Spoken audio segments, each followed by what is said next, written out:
USA! USA! Yes, yes! Wait, equal pay! Equal pay. Why are we cheering equal pay? I'm confused.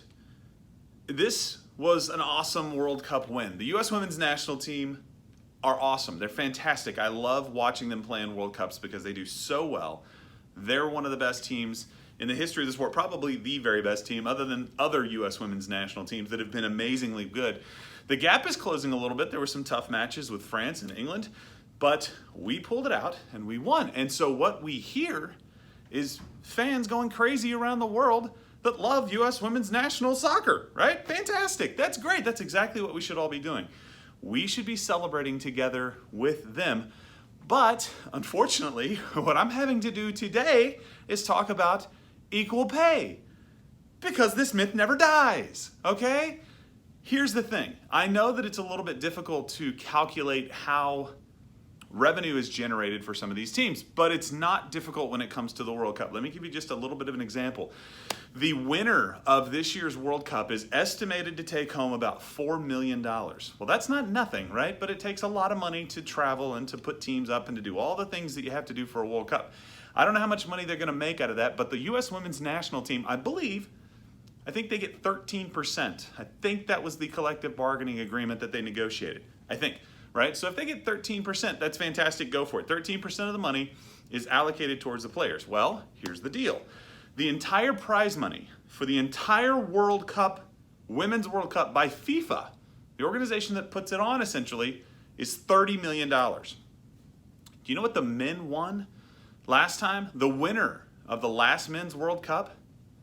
$38 million is what they took home out of a total prize pool of $400 million. The winner of the last World Cup for the men took home more money than the entire prize pool for the Women's World Cup. Period. And you're telling me that no matter what you earn, you should get equal pay? I know there's other arguments here, and you're going to talk about matches played and the men's salaries, women's. Okay, well, women, you get a guaranteed salary. Men, not so much. You only get money if you play, if you're dressing on the team. Women, you don't. You get a guaranteed salary. No problem. If you have a problem with how much you're making, I get it. I understand. You're phenomenal. You're the world's best team. You want to make more money doing that. But if I remember correctly, you signed an agreement that said this is how much you'll be paid. Your union went to bat for you and negotiated for you and got you the best deal that they could based on revenue. And now you're filing a class action lawsuit that's already been in the works, and now all we hear is equal pay, equal pay, equal pay, and you're comparing yourself to the men, saying the men haven't done anything since the 1930s, I think it is, which is really pathetic, and I understand that. And you guys have done an amazing job since the World Cup began for women.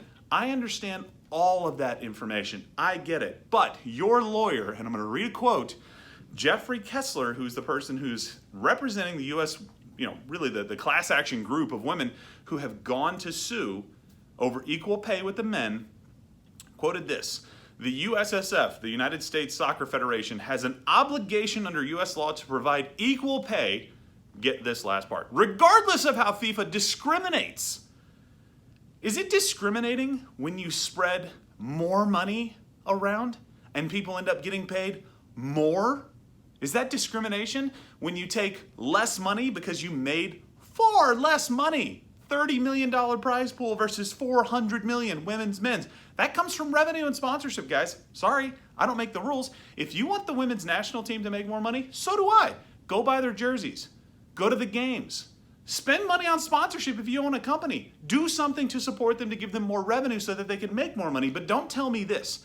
Don't tell me that we have to combine the men's pool and the women's pool and put all that money together and just split it evenly, no matter how the teams perform, because right now the women are the best in the world. What happens if that's not true later? What happens if the men start doing really, really well? Are we telling them, sorry, you're not going to earn any additional money, even though, let's say they go out and win a World Cup. Probably not going to happen very soon. But let's say they go win a World Cup and they win $38 million. And the women, 2 years later, they go out and win the World Cup and win $4 million. You're telling me they should be paid equally? Really? Really? I don't think that's true. Let me know what you guys think below. I think that the women do deserve to try and get as much out of this as they can, but you have to understand economics. If you're not bringing in a ton of money, you can't get a ton of money. The cool thing is, this year's cycle of World Cup has elevated the women's team to a completely different level. Go and renegotiate your contract. Get your collective bargaining agreement taken care of now while everything's on a high. People are supporting you. That's how the system works.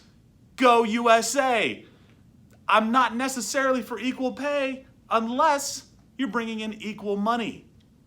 Am I wrong? You guys let me know. I have no idea.